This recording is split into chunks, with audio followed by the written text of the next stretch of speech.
ગુજરાત માધ્યમિક અને ઉચ્ચતર માધ્યમિક શિક્ષણ બોર્ડ દ્વારા આગામી 27મી ફેબ્રુઆરીથી પરીક્ષા યોજાનાર છે, જેમાં એસએસસીમાં 4 ઝોનમાં 153 સ્થળો ઉપર 43,873 વિદ્યાર્થીઓ, એચએસસીમાં 98 બિલ્ડિંગ ઉપર 24,635 વિદ્યાર્થીઓ, એમ કુલ વડોદરામાં 251 સેન્ટર ઉપર 68,508 જેટલા વિદ્યાર્થીઓ પરીક્ષા આપવાના છે.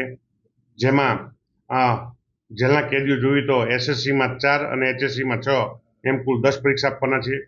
પરીક્ષાની તૈયારીના ભાગરૂપે જોવા જઈએ તો તમામ બિલ્ડિંગ ઉપર સીસીટીવી કેમેરા ઉપલબ્ધ છે. સ્થળ સંચાલક, ઝોનલ, કેન્દ્ર સંચાલક તેમજ સરકારી અધિકારીઓની એક મિટિંગ થઈ ગયેલ છે. વડોદરા શહેરમાં આ વખતે રિક્ષા યુનિયનને પણ આપણી સાથે બેઠક કરી છે.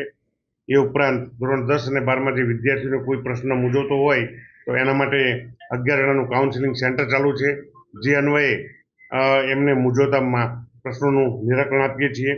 એ ઉપરાંત વાહન વ્યવહાર વિભાગ, એમજીવીસીએલ દ્વારા વીજ પુરવઠો ન ખોરાય તે માટે આરોગ્ય વિભાગ પણ આપણી સાથે ખડે પગે દરેક સેન્ટર પર હશે.